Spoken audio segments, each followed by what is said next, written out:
In December 1941, a grenade landed near a group of wounded Canadian soldiers during the Battle of Hong Kong. The soldiers couldn't move. The Japanese were advancing. There was nothing anyone could do. Then a dog ran forward, picked up the grenade in his mouth, and ran toward the enemy. The explosion killed him instantly. But the 7 soldiers survived.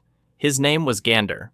He was a Newfoundland dog, and he is listed on the Hong Kong Veterans Memorial Wall alongside the names of 1,977 human soldiers who died in the same battle.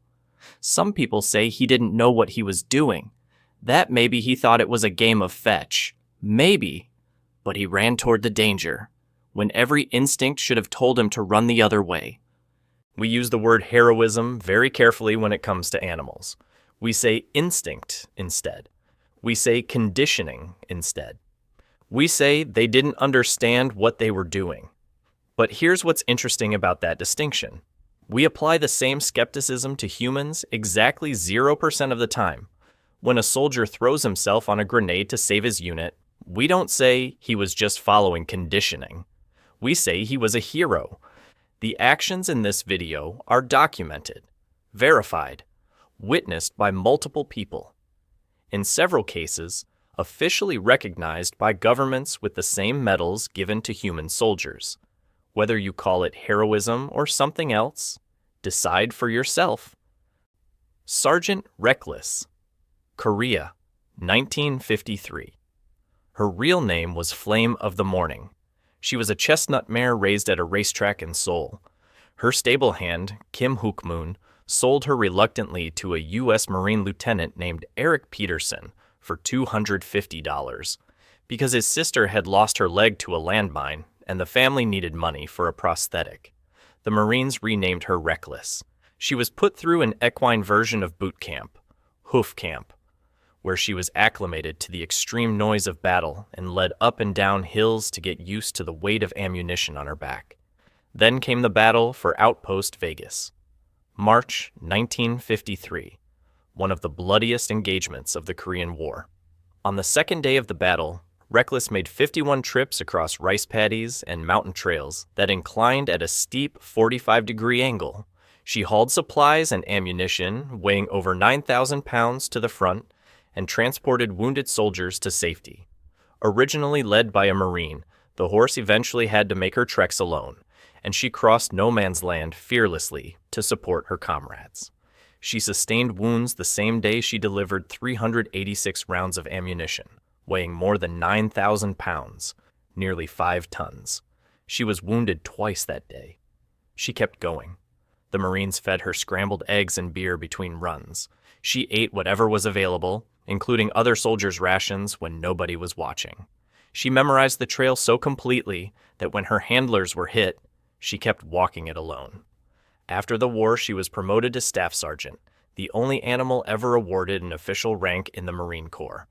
Her last promotion was a full official ceremony with a 19-gun salute and a 1,700-man parade. She died in 1968, buried with full military honors, with a Purple Heart, 3 Bronze Stars, and several other decorations. Her service record lists the medals, the wounds, the campaigns. It omits the smell of smoke, the hill that never stopped climbing, the silence that followed when she was finally still. Gander, Hong Kong, 1941. Gander started life as a family pet named Pal. He was a Newfoundland dog, enormous, black, gentle.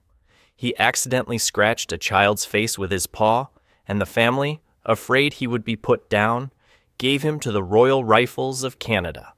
The regiment was stationed at the Gander Airport in Newfoundland, so they named him after the town and promoted him to sergeant. When the regiment deployed to Hong Kong in 1941, Gander went with them. There are at least 3 documented instances of Gander protecting the troops. The first was when a wave of attackers landed on the beach and Gander rushed at them, barking and charging at their legs. The second occurred at night. A group of injured Canadians were lying on the road, and as Japanese soldiers advanced toward them, Gander flew at them, causing them to change direction. The third time was the last. a grenade landed near a group of 7 wounded soldiers.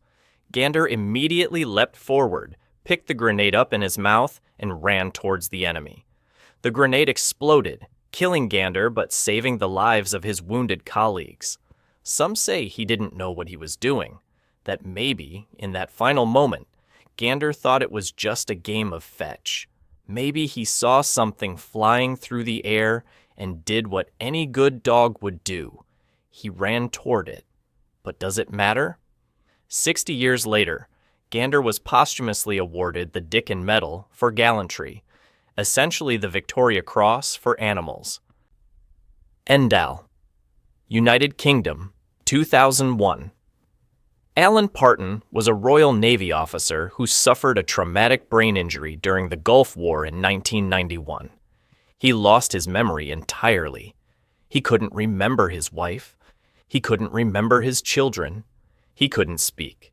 A service dog named Endal learned over 100 verbal commands, as well as hundreds of hand signals and commands in British Sign Language, enabling him to perform complex daily tasks such as operating cash machines, loading washing machines, shopping, and even pulling a bath plug to prevent drowning.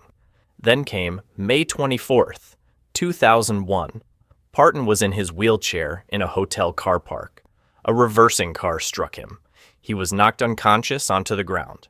Endal immediately placed Parton in the recovery position to maintain his airway, covered him with a blanket from the wheelchair to preserve body heat, pushed Parton's mobile phone toward his face to enable him to call for help upon regaining consciousness, and then ran to the nearby hotel to bark and alert staff, who summoned an ambulance.